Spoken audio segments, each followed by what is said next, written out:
Oh my Hello. goodness, I think it's working. Yay! Yay. You're interrupting my knit more listening. I'm It's so totally very sitting. sorry. I know that that's a very important part of your day. It is.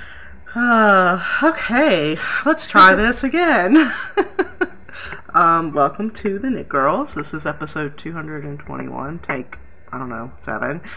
I'm Leslie. It's me sitting here listening to podcasts as I knit. Yeah.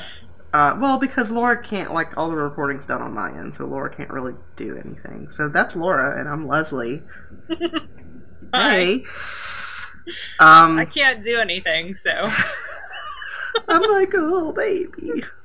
I'm a big head, little arms.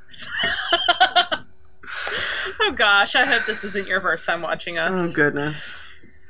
Anyway, this is the surprised Knit anyone Girls. still watches us. And this is episode 221.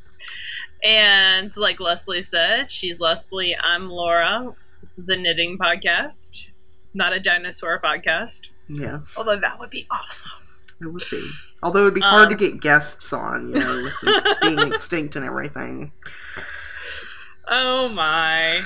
So, Alright, what you knitting on, girl? Oh, I'm going first this time. Okay. I'm knitting on a couple of things, neither of which I have shown you guys before. So, the company Indie String contacted us, as well as other podcasters, and sent out some samples for us to work with, so that she could get an opinion. And what she sent both Laura and I was her Superior Worsted, which is a Falkland, 100% Falkland. It's made in the U.S.? Yes, it's made from beginning to end in the U.S. So I am knitting on with the Beach Ball colorway. Oh, pretty. It's a variegated. It is a variegate. And I really like, it reminds me of summer. Like, I don't know, Beach Ball, the whole theme was cool. So I decided I was going to cast on some Axis mitts because they had been in my queue forever. And they're actually knit flat. Oh, interesting. On So the who are those bias. by? Do you know? Do you remember? I linked them in the show notes, but I'll look for you right now. yeah, How about that? Yeah, I think it's Samantha something. I think it's the person that did the Shawl That Jazz, but I could be completely wrong. Samantha Rorschach, it is. Yeah, okay. Shawl the Jazz fame. So, this is the left mitt, and she does the thumb hole kind of like a buttonhole, which is pretty clever. Interesting. So, and they've got buttons that go up the side. Yeah, I feel like that's an interesting thing to say. Yeah, you knit it flat, and it's knit on the bias. It's just garter stitch. And then when you're done, you seam it together, and you add buttons to this whole long row. But the buttons are just decorative. Like, you don't take... Oh, it's seamed, and then Yes. the buttons are decorative. Mm-hmm. Oh. Yeah. So I guess if you got small enough buttons, you could make it useful, but I'm never going to unbutton my mitts, so... That's interesting. Yeah. But it gives me a chance to just knit flat, which made me happy. Knit garter stitch flat. So this is what it looks like. This is the first one, and it knit up pretty quickly. I knit it while I was working at home. What kind of buttons are you going to get? I'm just going to get... I've got, like the button 10. I'm just going to get a bunch of mismatchy ones and... I love that. Put them on there. That'll be awesome. So I cast on the second one earlier today. I'm using a US 8, which is a metric revolution. It is a 5.0 millimeter, and cool. That's this is most of the knitting I've done this week. I've been doing other stuff, which I'll show you later. So, what is your opinion on the yarn? It's great, I'll give actually. my opinion on the yarn when we get to me. It's so like Laura said, it's a 3-ply, so it's quite round. I don't know that because that was in an episode that didn't record. Sorry, yeah.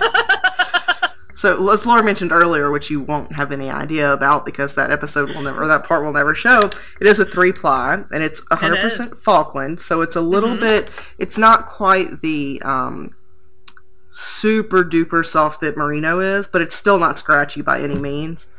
And it's very stretchy, like it's very bouncy. It's nice and round, and Laura talked about how the 3-plies will show the shadow. I don't completely understand what you mean there, but you can talk about it when we get to you. We'll talk about it when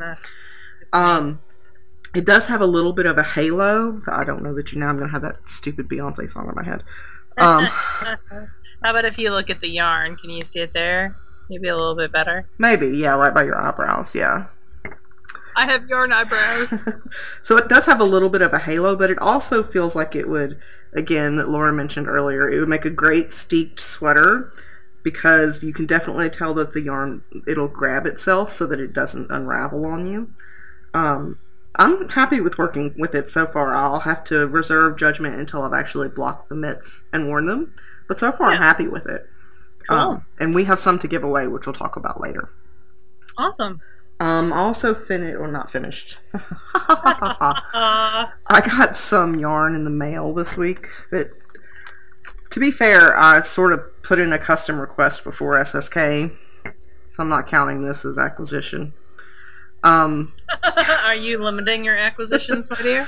I'm just trying to make it only at events. I have a lot, and like with the stuff that Rose sent, which a lot we'll use as giveaways, but still, I feel like I have too much stuff in my house. We need to do the stash dash because we did the spreadsheet, but we never actually pulled, so we need to do that. Not today, but next week. So I placed an order with Yarn vs. Zombies, and this is in the Bite Back base, which is a BFL nylon blend. Oh, cool. In the Sunrise colorway. Do you want to explain to people who might not know what BFL is? BFL is Blueface Lester. And thank God there was some other podcaster somewhere that said the word Lester before I tried to pronounce it and totally mangled it. But it's similar to Merino, slightly higher micron count. But it's also... wool. Yeah, it's a longer long wool versus a short wool. Yeah, and it's very hardy. Like, it's very long-lasting. And the colorway is not something I would have usually picked, but I really liked it. And it's called Sunrise. Oh, cool. And it's got grays and a light orange. And I dig the way that she does her balls. I've never ordered from her before, so... She's got pretty stuff. Hard for me to justify the Australia shipping. Yeah. On just one skein. Like, I find a lot of times I'm like, ooh, I love that skein, and there's just the one I put in my cart, and I'm like, okay, I want 2 or 3 to justify the shipping in my brain because I'm crazy. Totally did that. And so it's hard for me. I did the Party Elephant socks out of her stuff, and it was really, really nice. I remember. I haven't gotten any since because shipping Australia. I don't know why that's such a big deal in my head, but it is. Anyway. But so she does her balls similar to some other people. But you can actually pull from the center, which I think is cool. Oh, cool. So, I'm really enjoying knitting with it. I cast on 2.25 millimeter needles, which is a US size 1. And I'm using the the Nova. I think they're Knitter's Pride, right? They're Knitter's Pride. Yeah, so, and they have the black cable. That's the only reason I know which needles they are. I had a dream last night that involved Ponky, Target, and Nurse Pride needles. Well, all right then. It was very bizarre. So I did about almost 2 inches of ribbing, which is unusual for me, but I find that I really would like... I don't enjoy the process of knitting ribbing, but I prefer to have the ribbing on the needle, on the socks when I wear them. So, and then I'm just gonna... pulls in and allows them to stay up a little bit better. Yes, that is an accurate statement. Yes. And I'm lazy. The card is still connected to the thing. I haven't taken it off. But yeah, I just started this last night. Kobe wanted to watch a movie, and he chose Flubber.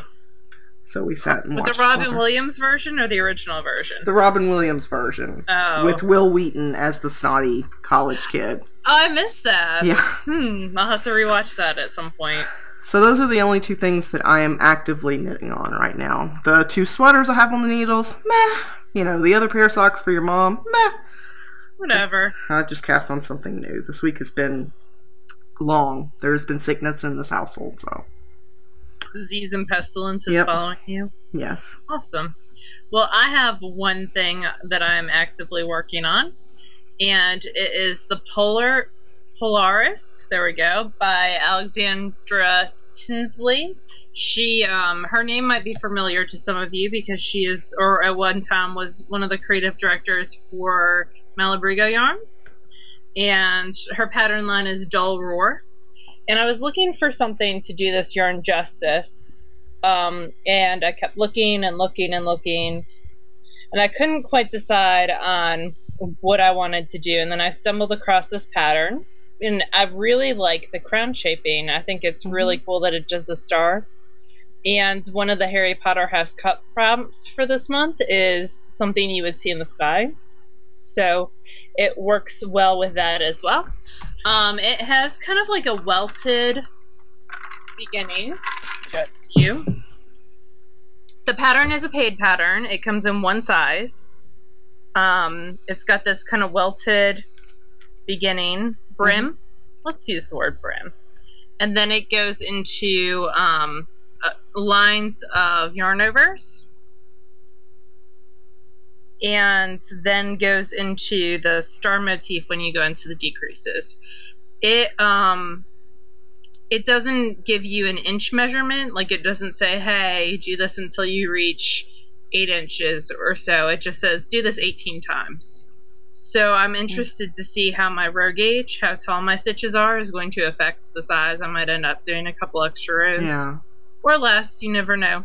I am not doing the recommended needle size because this is only sized for one size, and people say that it is quite large, and it's made to fit, like, I think it's a 22 or 24 inches around. Like, it's a lot of stitches. So it's meant to be loose? Yeah, so I want to tighten it up a little bit, so I'm going to use size 6 needles. I have no idea what that is in metric.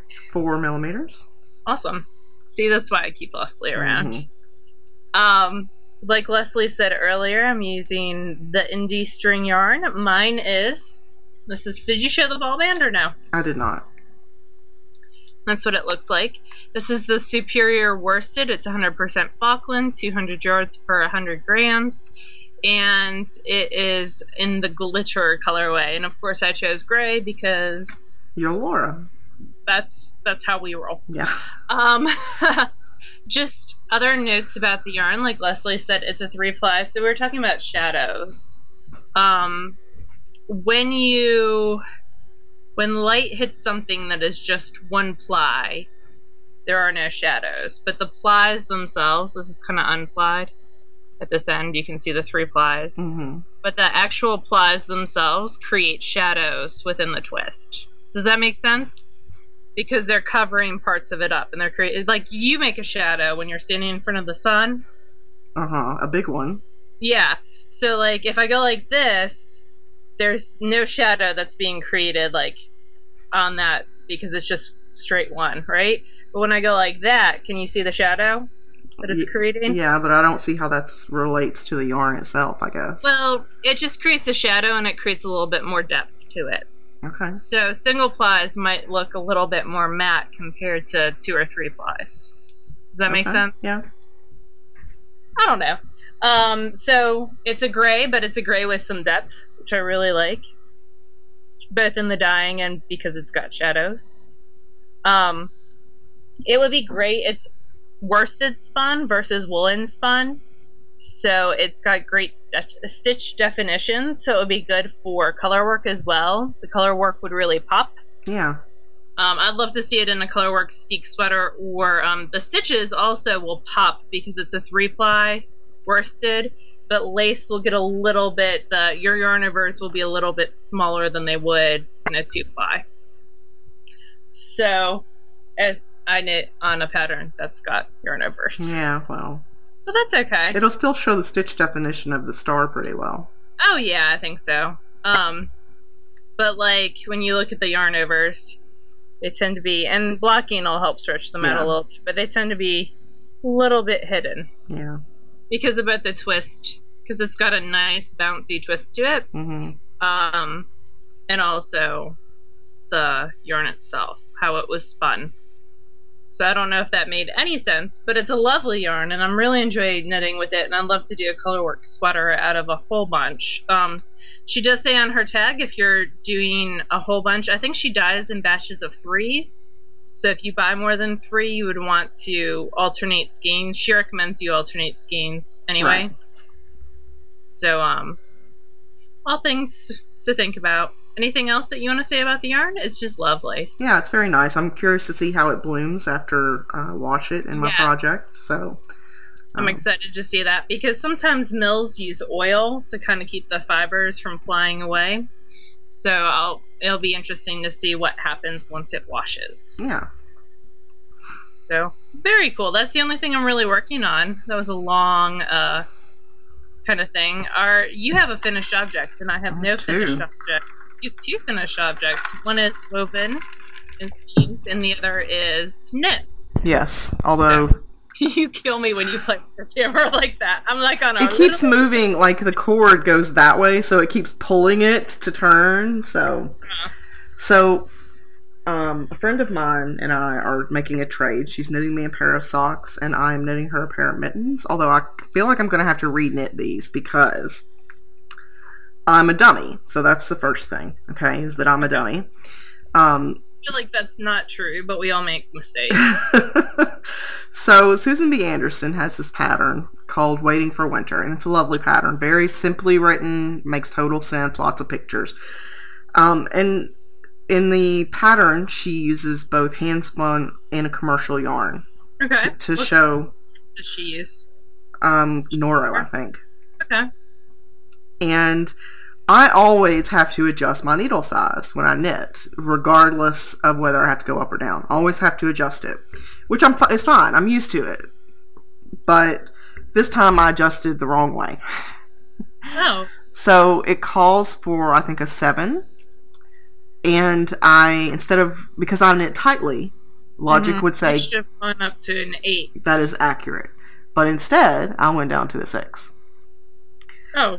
So, the person that I'm knitting them for has very tiny hands. Like, yes. Very tiny hands. So I tried them on my son, who has the same size hands, and they fit him. So if they fit her, then that's great. If not, I'm just going to knit them again, because it took me less than a day to knit both of them. Oh, they're so teeny. I love them. Actually, like their hand size. They're not too bad. I mean, like, I have large sausage finger hands. So, they're only a little bit, I say that, they're only... They're like an inch short. Yeah. So if I tried to put them on, and this is out of hand spun that I spun, Wool Gatherings, it was an oatmeal BFL and something. And wool does stretch. Yeah. So they haven't been washed yet either, so they'll stretch a little bit after washing. But I'm going to have her try them on and see if they fit. And if they don't, I'll do another pair, because like I said, they took less than a day. They were super quick, probably because they're teeny tiny. They don't match, which is okay, because it's hand spun. Yeah. But it makes me think of fall with the pretty colors, so...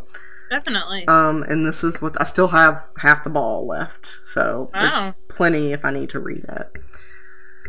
And Susan has tons of sizes in her pattern. I recommend her patterns. Is that a free pattern or a paid for pattern? It's a paid for. I think it's $3, but it's like sizes for the whole family, so well worth it. And then we talked a couple weeks back, maybe longer, about the Zoom Loom. They're called swatch critters.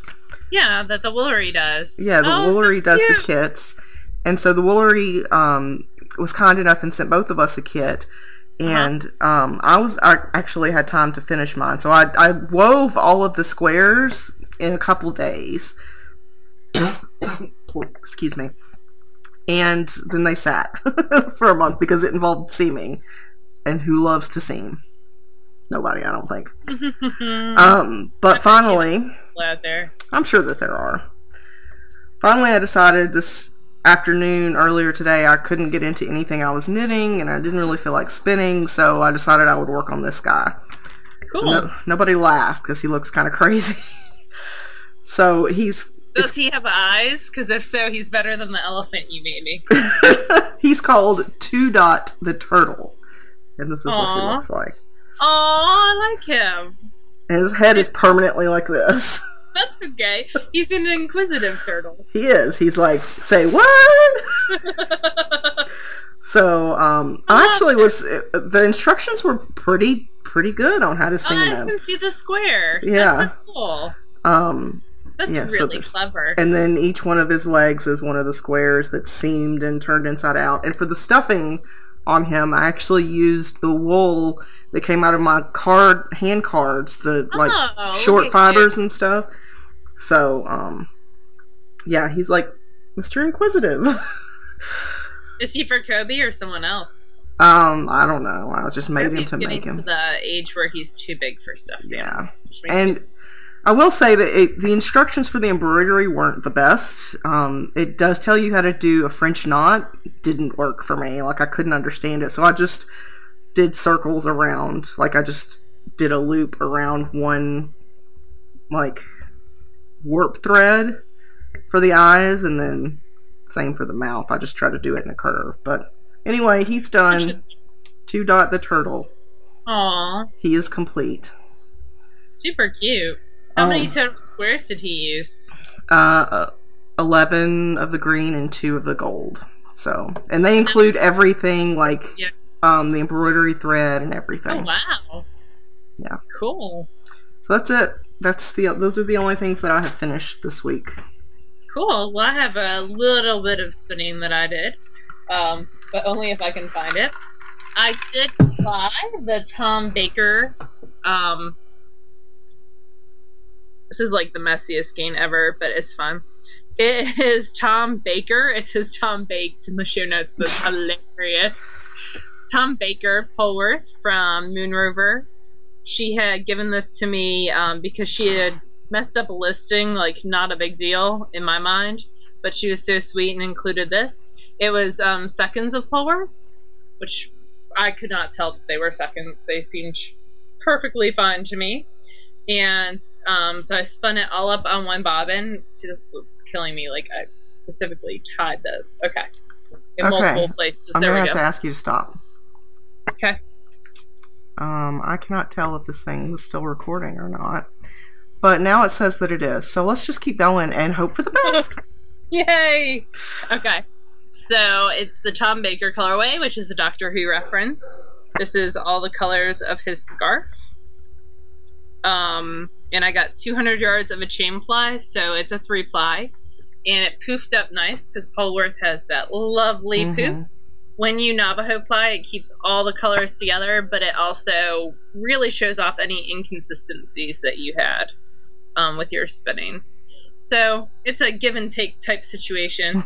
But I think it came out pretty nice. They're not really my colors. I think they're going to go to one of our friends that's a Doctor Who fan. We have lots of those. I know.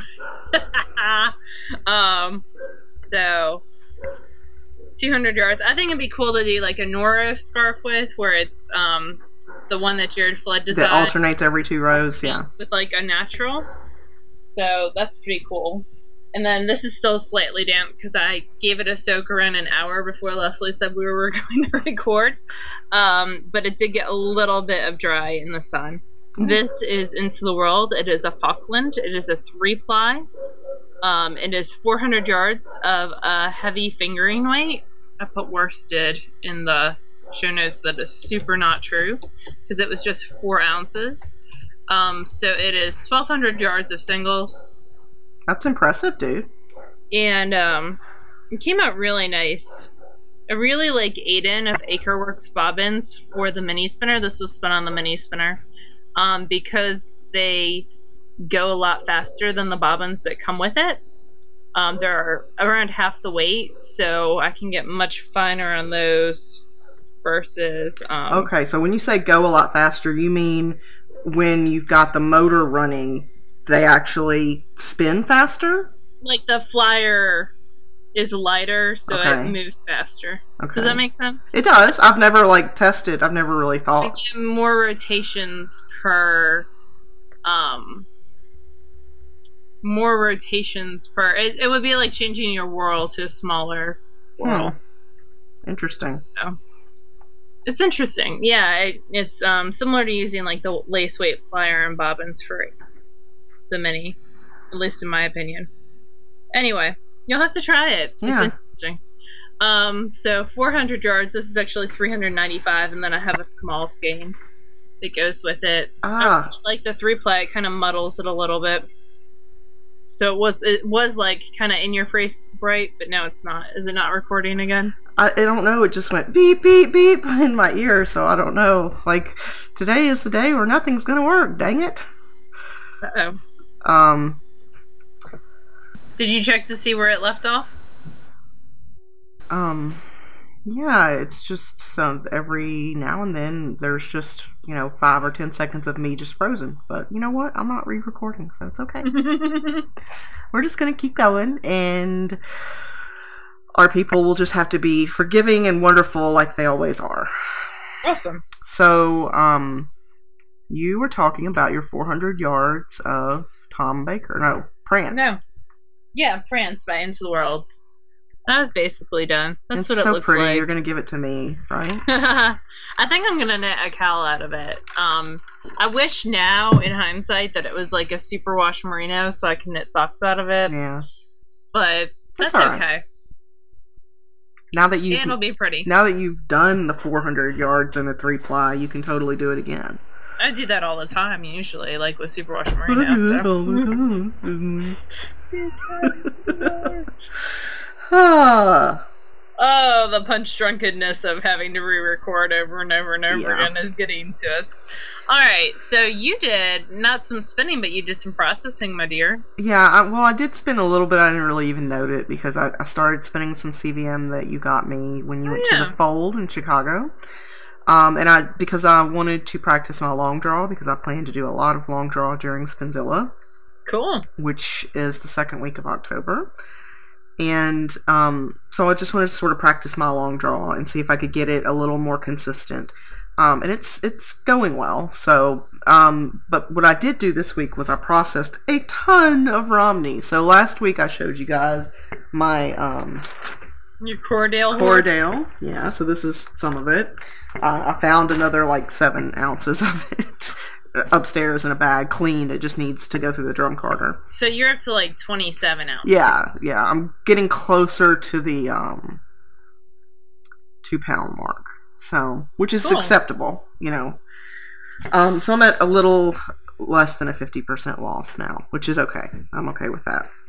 It's not great, but I'm okay with it. So what I'm doing now is cleaning the Romney. So I don't have any dirty to show you, because it's all cleaned, but I thought I would show you, here we go, some clean and what I'm doing. So the only stuff that I have left, this is my very fancy trash bag. Yeah. This is the clean wool that's been washed and it just needs to be fluffed out. Yeah. This is some of the fluffed out that I'm just using, mesh lingerie bags. And this is an example of how beautiful and fluffy. I'm so in love with long wool. Oh, this is so much more fun to process than the shorter Cordale. Good, you can process my 10-pound Romney, please. This just makes me so happy. So will you please make it a mustache? Because you almost made it a mustache, and I now need you to make it a mustache. How about this? It is a very fluffy one. So I love it. The one thing about this is it's multicolored. So there's, this is a clean, believe it or not, this is clean. It just needs to be carded. So there's several locks in here. Mm-hmm. So what I'll do is I'll just take out about a thumb's width lock. You can't be afraid to just tear it apart. So this is one lock, but it's got these sun bleached tips. They're not, believe it or not, that is not dirt. It's just where the tips have been bleached. And that's interesting to me because on the bag it said it was coated. Yes, but there are a lot of bleach tips in this. Probably half of the loss of the weight is going to be from these bleach tips, because I'll show you. They've been washed thoroughly. So what I'll do is, this is one lock. I'll take it and make sure that I have the end of each lock at the top, and then I'll give it a half twist, which was on the advice of Laura. And then I sit with the lap cloth. I got that from someone else, Sarah Anderson or Beth Smith or someone along those lines. So I have these flat-backed hand cards, nothing special. Howard hand cards. I got these from Wool Bears in Mount Holly. And what I do is not flicking. It's the only place I found it on the internet called it pre-carding. If there's a more like official term for it, let me know. You should be wearing gloves. I'm not. You should also have tetanus shots. You should also have tetanus shots because these little boogers are sharp. So basically what I do is I just drag the ends through like this until they're fluffed out. Now they're all beautiful and fluffy. And you can actually see those sun-tipped, sun-bleached ends are caught in the card. Broke. Yep. And you want them to break now versus when you're knitting with them or spinning with them. You want that out of your fiber. So it's all beautiful and fuzzy. This is not a super strong fleece. Like, if you pop it, it crackles a little bit. Yeah. It's got some breaks in there. But it's fine as a first. Like, I'm happy with it. So, and then I turned it around to this is the cut end, and you can tell because the ends are usually straighter. I did that half twist again, and then I just run it through and make sure there's usually very little loss from this end. So again, it's just this gorgeous, fluffy moustache. And the variegation in the gray and the white is just, I'm so in love with this fleece. Well, with the end results of this fleece. Not with all the breakage and the loss that I'm taking from the breakage, but I'd rather it happen now than later. Oh, yeah. I agree. So, that's what I've been doing a lot this week, sitting on our newly finished deck outside. Cool. And working on the fleece.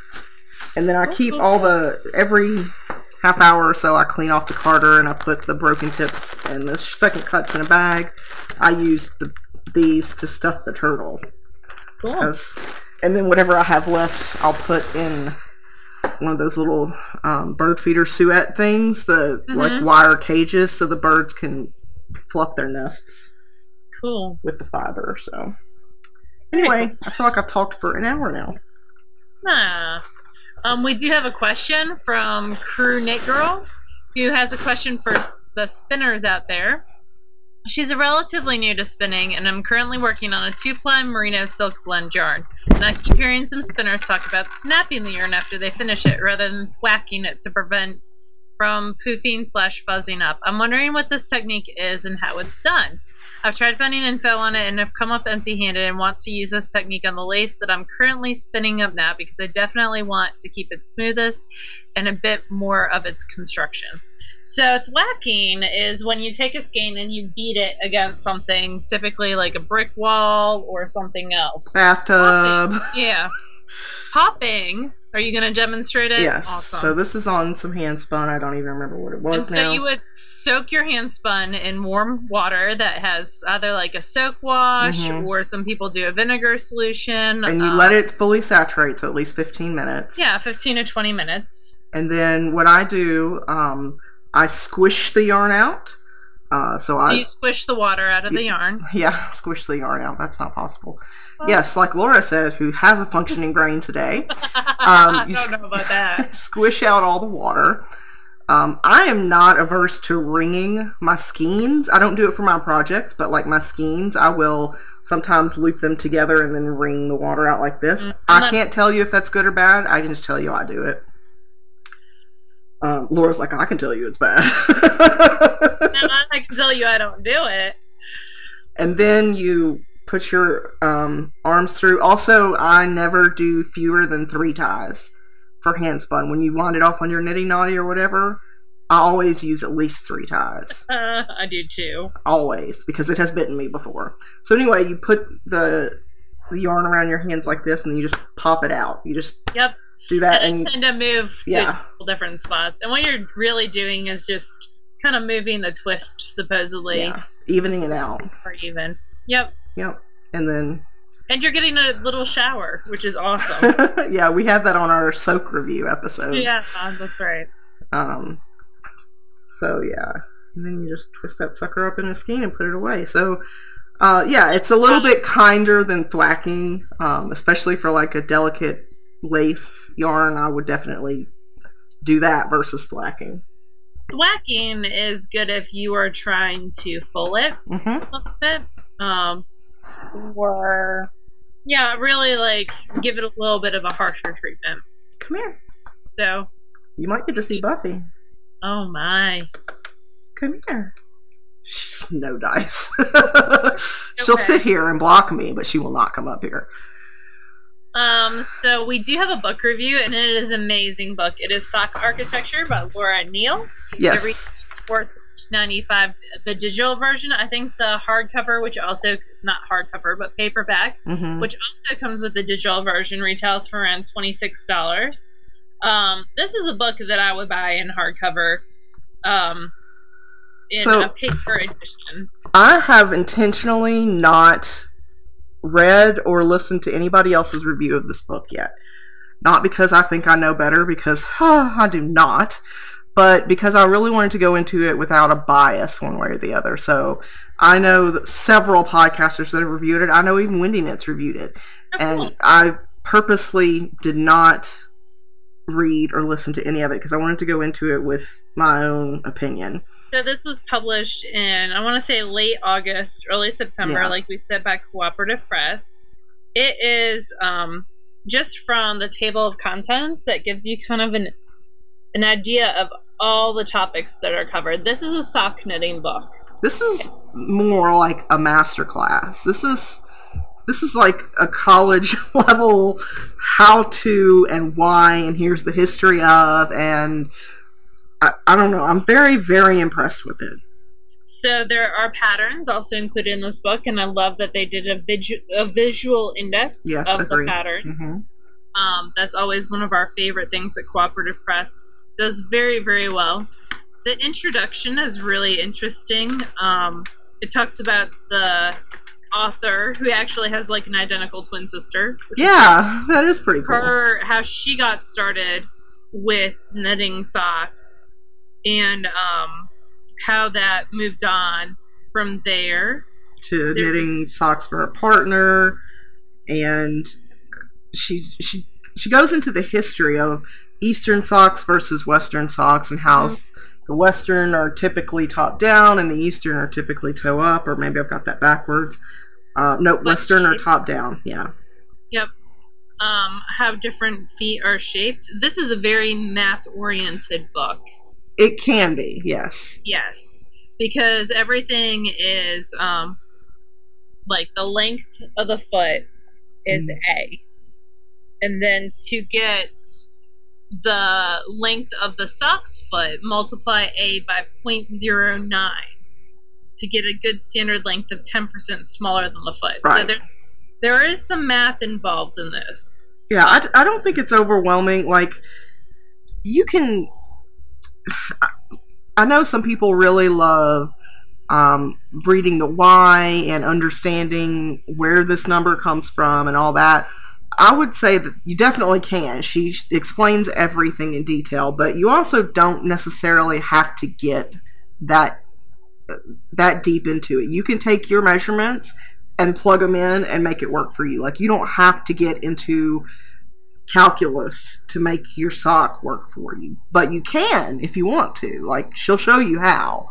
It's just it's one of those books that I want to write all throughout and scribble notes, and which is what I do with like my teaching books. It is like a college course, like Leslie said, in sock knitting, and I want a hard copy so I can scribble everywhere and put in post-it notes, and I know you can do that with e-versions, but I'm a writer. Like, when I edit stuff, I print it and edit that way. Like, I still find it much easier to have that tactile copy and to have all that. I really love the number of heels, toes, etc. that she has in this book, and I love that she's got this very simple diagram on, okay, well, if you want to try this heel or this toe, go to this pattern in the book. Like, I love that she's got it simplified. And there are several heels in here that I've never even seen before that I definitely want to try. I really want to try the gusseted afterthought heel. I think that's really interesting. I did. I saw that and I thought, ooh. And I love that she kind of shares her failures as well as her successes. She's got some what not to do's in this book, and here's why. You know, I learned it because of this. Yeah. I like that she knits up everything so that the toes look like teeny tiny ants. And the heels are all knit, and she uses a mannequin, but they're all knit, and so you can actually see what they look like without them being on a full sock. And she does the photography in here is awesome, multiple angles, so you can see it from all sides. I really love, like Laura mentioned, the gusseted afterthought heel step by step. She shows you a picture explanation of how it's done, which I think is great. There's a ton of pictures in here, which is super helpful for us visual people. Also, everything is like if you want a round heel with picked up stitches and a gusset, there she goes through in a chart format what pattern would work for you. It's very logical how the book's laid out. And the first, I would say, 100 page, well, the first 50 pages are all information, and information, and then it goes into the patterns, which I love. Each pattern is labeled with how it's knit, with a little arrow, if it's toe up or top down, what heels it uses, how it got its name. And they're done in a huge amount of sizes, from a 7 circumference all the way up to 9.5-inch circumference. And with the information that you learn in the book, you can adjust it to any other size that you need. Everything's very... She talks about, this is exactly what I was going to show. Custom sizing. How to do it for this sock. Child size versus adult size. Like, this is, I would say, probably in the top 3 sock books that I've ever seen. It is very comprehensive, and I do want to note that I'm so appreciative that every sock in this book is knit in the same exact kind of yarn, and it's knit in solid colors. So you can really see the patterns, everything, all the detail, and as well as you can see, oh, well, this yarn, when she did it in this particular pattern, it looked like this, but it looks like this when you do it in lace. And so there's a picture of the actual whole sock for every pattern, and then there's a picture of the toe and how it looks, and then a picture of the heel and how it looks for every single pattern. They are patterns that I find very approachable. They're not, like, I find Cookie A patterns specifically, not to just on Cookie A, but they can be almost intimidating. Oh yeah, they're very complex. I mean, that's just a fact. If you are a first-time sock knitter, you could easily, with the help of this book, get through your first pair of socks. Like, every single book is customized, or every single pattern is customizable. Yeah, and she's got the chart at every single pattern. This is how you customize it. And all the different heels. I mean, it's just a really cool thing. This is definitely one I want to try. This bootstrap. Yeah. I love this pattern, and I definitely want to try it. There are charts for, let's say, like, lace motifs. Very clear. You can, very easy to read. Nice big fonts. It's just one of those books that I feel like is essential if you are a sock knitter or going to be a sock knitter. You want this book. Oh, absolutely. I mean, I think that it's every pattern I've seen in this book, with the exception of one that was a little lacy, is unisex. I mean, you could knit it for anybody in your family. There's a couple of heels in here that I'm just dying to try. And every single page has this little mini sock that says TOC, and this is something we've come to expect from Cooperative Press. And that stands for Table of Contents. You hit it, it takes you right back to the beginning of the book. And everything's linked from there. It's just a really good book. I'm digging this one. It's called Seidel, and it actually looks really simple, but if you take special note of the heel, I'm curious how that would look in self-striping with the way that the shaping is done. My voice is ending in a higher pitch. There's a subtle toe up as well, and that heel is really intriguing to me on the toe. I'm not certain I'd like that under my foot, but it's really an interesting one. This one is really tempting me to knit through the book and try each one of these out. Mm-hmm. I don't know that I have the patience for it, but I would really love to have a pair of socks, each one of these, just to try it. This one is the one I most desperately want to try. It's in the book. It's in the pattern called a join, and the heel on this one is like wrapped around the back. Mm-hmm. And I'm so interested in seeing how that fits. So would you knit like little heel swatches before you knit the entire sock to try it out on your heel? No, probably not. Use up some leftovers. Yeah, this one is toe up, but so pages, so the whole beginning is the first 50 pages, and that's all this in-depth information. And the patterns go to page 130, and from 130 to 138 is all these picture tutorials of techniques, which is like how to do a provisional cast on, how to do a zigzag bind off, where the yarn came from, and just some great information. Yeah. So all of the socks in the book were knit using Simply Sock Yarn's solid series of yarn. What's it called? I can't remember. Post. Is it Post or is that the self-striping? That's the self-striping. The Simply Sock Yarn solids. Okay. Yeah. And that's a great online shop if you've never looked.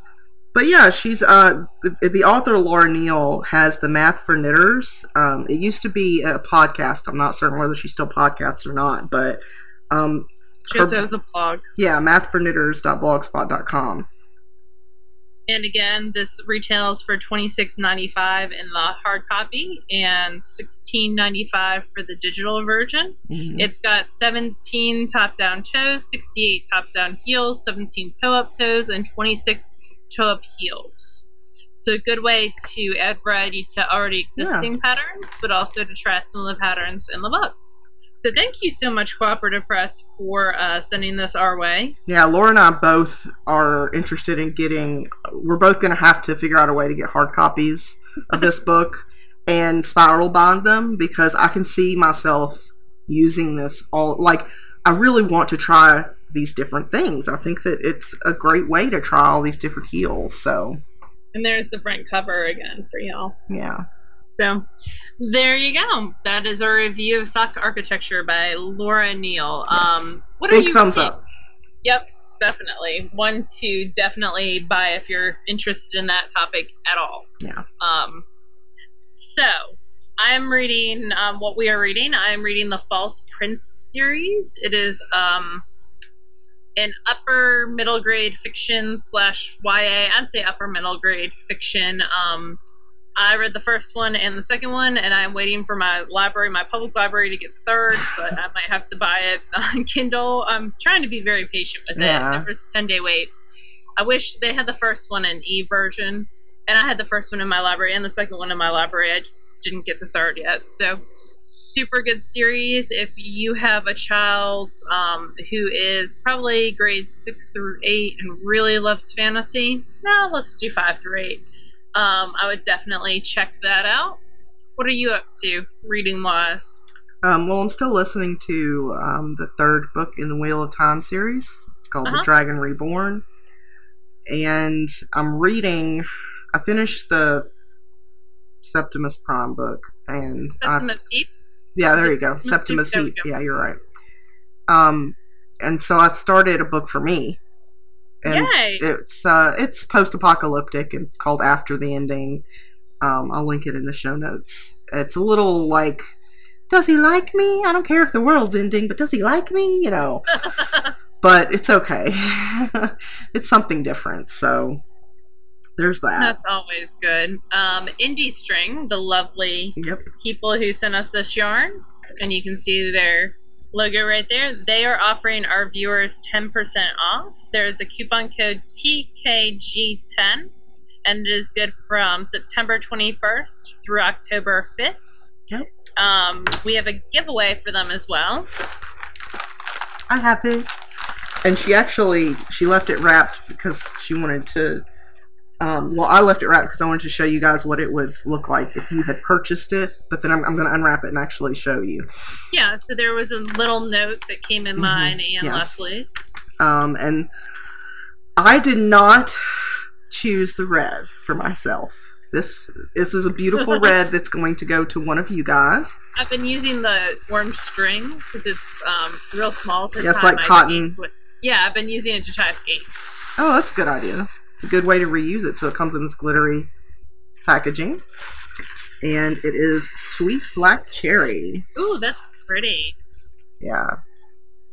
It's sort of Merlot-ish. Sort of a dark purple. Yeah, Sweet Black Cherry. So it's 200 yards. The same exact base. Superior worsted. It's 100% Falkland. So we will have a giveaway for this in the group. And U.S. Yeah, I do love that it's made in the U.S. And I love that it's a different. It doesn't have to be merino to be a good yarn. Like, I like that we're expanding that circle a little bit by using Falkland, BFL, Polworth. Yeah, pretty cool. So there will be a contest in the TheKnitGirlls group, which is on Ravelry. You must be a member to win. 1 post per person. That contest will stay open through the 28th of September 2014. And we'll have a prompt in the giveaway. Do we have a prompt now, or? I think that she emailed me one, so I'll put it in the thread. Awesome. We will do that, or Leslie will let me know, because I tend to start the contest threads. Yes. We also have an awesome giveaway. Actually, this is what I'm thinking this is going to be. And it is for the Upstairs Downstairs cowl by Paula Emmons Peasley. I can't see because my thing was over the thing. I know Paula's name. I promise. She's doing her main retreat right now, so I know everyone's having an awesome time. Yes. And if you've not checked out this cowl pattern, it's really, really cool. It's 3 sizes. Yep, and it comes in a variety of weight. Like, you can change up the weight of the yarn to make it. And the prompt for that is going to be favorite thing about fall. Again, that contest will take place in our Ravelry group, 1 post per person. Must be a member to win, and it will end on the 28th of September 2014 as well. And we'll have 3 copies to give away. And that's all thanks to Paula's generosity. So thank you, Paula. We have multiple cows going on. Yes, we do. We've got the Alice, Allis cow going on, which is a gorgeous sideways shaped shawl in DK weight. We've got the Halloween craft all the things going on. There is a FO objects thread. Post your FOs there, your finished objects. 1 post per FO, please, and all the details. It had to be started September 1st. It runs through October 31st. Yep. And all the details are in that thread.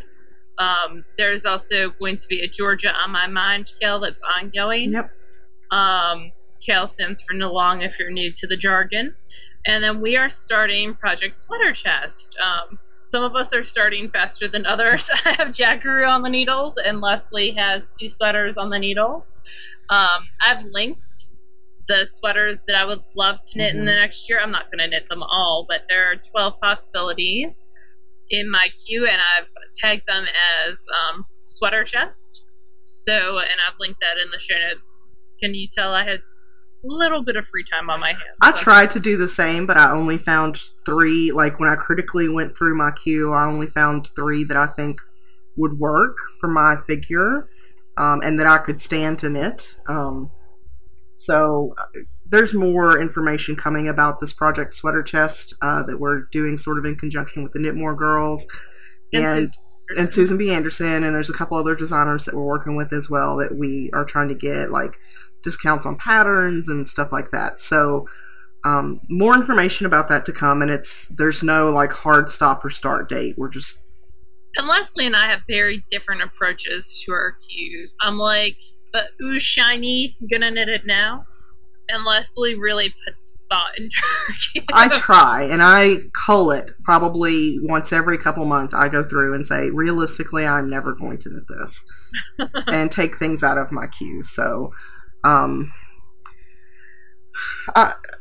try to be thoughtful about it, because a sweater for me is not 800 yards of fingering weight. Like, a sweater for me in fingering weight would be close to 2,000 yards. Like, it's gonna take time, and I want to put thought into it and make sure that it's actually going to work for me, because I have made this sweater that doesn't fit several times, so I would like to avoid that in the future if possible. So we also have SSK signups going on. SSK is the retreat that we hold in Nashville in July. It is also known as Super Summer Knit Together, and you can find all the signups will continue through September 30th. And then we'll draw as soon after that as we possibly can. Yeah. And it takes time to get everything like put into a spreadsheet. Yeah. And then it takes time to notify, like, you know, that's why we ask for both your email and your RAV, because sometimes people type their email wrong, so we have to try to track them down via RAV. And anyway, yeah, like Laura said. And then we send out waitlist emails as well, so everyone will get an email. It's just getting to that point. So it's not an instantaneous process. Yeah, and we both have day jobs. Too hard. Yeah, like, so this is just an extra thing. And we don't say that for pity. We say that, like, until I can find a way to make knitting support me, unfortunately, I have to work. So, I have some enabling. Do you want to see? Yeah, I do. So you didn't put it on the show notes, so it's a surprise enabling. Well, I forgot, mainly. It wasn't, like, intentional. So, that special order that I placed with Yarn vs. Zombies. Yeah. She sent me that plus some extra stuff. Oh, cool. Some extra stuff that we can give away next month. So, the extra stuff that she sent are some, I don't know if I guess these are called punies or rolags, I don't know. And these are superfine merino and possum, Australian possum. Oh, cool. Or New Zealand possum, I guess. And it looks like it's an ounce. Oh, it says 20 grams. So it's almost an ounce. And they're in the same color. Those. Cool. Yeah. And then she sent, this is 27 grams, so it's an ounce. And this has everything. Superwash merino, Cordell, Shetland, cotton, Rami, and sari silk. So this is more like a Halloween-y color. Oh, cool. Oh, those are punies too. Yeah, the rolags. More rolags. Yeah, so these are the extras that she sent, so we'll give those away. Cool. Need to add that to the calendar. So I ordered 3 skeins from her. The first you've already seen, that's the sunrise. Cool. The second is the same base. What? I like that one. It's super bright. Oh, yeah, this one is in the bite back base again. It's BFL nylon. And it's best ship in the verse. Yeah, because it's a Firefly reference. Yep. Yeah. And then the other I ordered because I was curious about the base, mostly.